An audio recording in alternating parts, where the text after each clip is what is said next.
And why didn't you have a seasonal shirt on? I wore my red sweater, so I'm seasonal. I had a big and you come here looking like a slob. You put a nice shirt on. No. I had my Yellowstone shirt on, but that's my dress down attire for the basement down here. You're a businessman. But I got a guest now. I got dress right. Dress for success. This is the modern dress for success. This is the modern man look right here. This is the modern businessman. You're like a Josh. The Blue Edge Energy Report with What and Josh exactly. Okay, we're gonna run into a couple questions here, Blake. Wait, you want to start this thing properly? We got it started right already. No, we didn't. No, we got it. How do we start it properly again? Well, start it again. We can edit this whole thing. All right, we can edit it again. This is good to have some humor in here. So, start. So I'm Josh Corrick. And I'm Blake Baxter. And this is your Blue Edge Energy Market Update. We're going to go into some tough, little more analytical questions here with Mr. Baxter. And let's jump right to this. And this month, we've got some questions from some of our customers. So hopefully, we'll provide some educational material today. Well, let's ask this question first then, Blake. So, all right, gas price is low now. And I look at next winter, it's low if we look at a historical, and even 2 years out and stuff like that. So a question's arisen. I should lock in gas for multiple years because of this. What say you? Well, and I should say, this is a question that was raised by our friends at Mukwonago School District. And the scenario they presented was that a marketer had approached them about buying gas in out years, which should be the winter of 2021 and 21-22. If you look at those prices, they are attractive. We have delayed at Blue Energy because we are still waiting to see what the Public Service Commission is going to publish in terms of the new rules for gas transportation in Wisconsin and the new rates under the We Energy's rate cases that will be in effect January 1. And we still haven't seen those rates. Interesting enough, the suggestion from the marketer was to simply go ahead and buy the gas and then trust us. Well, that's a big problem because the most liquid, the most publicly available data is actually the price of the gas. And if you were to buy the gas from somebody, then you're forced to take basis from them. Basis being the cost of transportation from where it's produced to the Wisconsin area.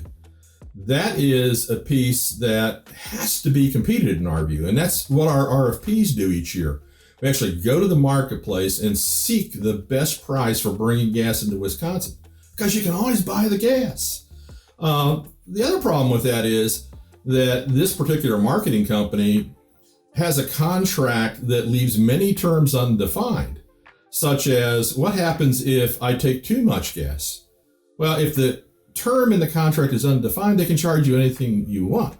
So it may look like a good deal. Let's lock in gas next year because the market is down right now. But once you get hooked on that trap, they don't have to give you a good basis price. And they can stick it to you on those other contract terms that are left undefined in their contract. Again, most people that are in our pool did a hedge back in last summer in June and November here in December. So I think we get some mixed messages of what exactly is hedging. Like, why do people do it?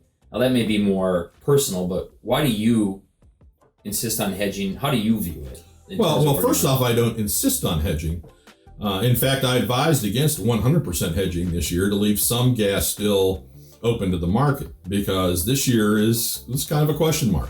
I mean, we had higher production, we have higher inventories, but we never know what to expect out of winter. And the fact of the matter is that when these big cold fronts come in, gas prices can shoot up quite quickly. And so while we recognize that once you lay a hedge on, that there could be some downside risk. The downside risk has always been minimal compared to upside risk.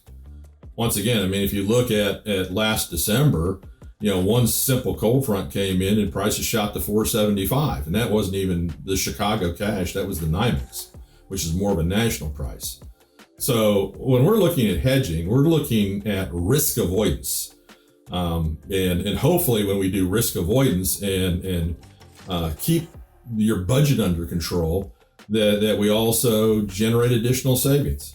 Last year, for instance, once the winter was done last year, the person that hedged with us saved an average of 65 cents a decatherm, which was about a third of the gas cost that year. Okay.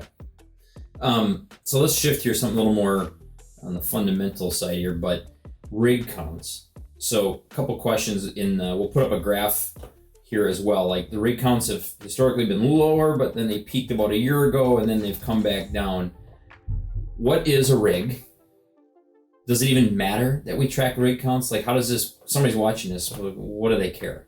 Why? Well, rig count is exactly that. I mean, in order to drill a well, you have to have a rig, and the rig comes on site and they drill a hole into the ground and voila, there's your rig and there's your new well.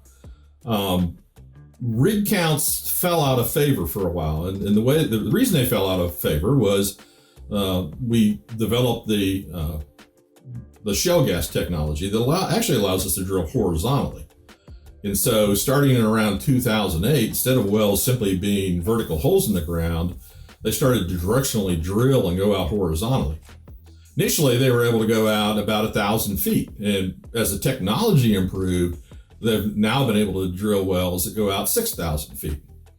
So if you're looking at data, about a 20-year data on rig counts, really you've got to discount like the first 10 or 12 years of that, because the technology changed so much that the numbers become meaningless. However, we have new data that just over the last 2 years, when shale gas technology is completely prevalent, that show that the rig count has dropped just in the last year from 1,100 rigs drilling to 800 rigs drilling. This is an indication to me of higher prices ahead. Now, the higher prices are going to be muted to some extent because there are a lot of wells out there that were drilled that producers have not connected yet. So it's going to be kind of a lagging indicator. But to me, it indicates that possibly by next winter, we could see prices coming up again, especially when you factor in the new export facilities that are coming on so we can send more gas to China. So that is one reason why we've been discussing if we can get numbers out of the Public Service Commission soon enough that we will attempt to go out for RFPs early next year to try to allow our customers the opportunity to hedge while some of those out years are still lower priced. Okay, that makes sense to me. So maybe we wrap this up with the questions we have and ask folks that watch this and made it, if they have any questions for future video series on this, to send us an email or give us a call, right? We're friendly guys. So give us a call and we'll try to plug them in here. The attempt is to probably educate here, look at the market to a degree beyond the weeklies, and just provide a little more intel as we move along, as this is strictly for clients to kind of keep it more close circle for the benefactor of the folks involved with us. So, all right. Well, that's all for this week. I'm Josh, and this is Blake, and I want to make sure we thank our friends at Mukwonago and also at the Elmbrook schools that had these questions for us this week. Once again, if you have questions, let us know, because one of our missions is education, and we want to make sure that you fully understand the gas environment and how to properly procure natural gas. We'll see you in 2020. Ho, ho, ho.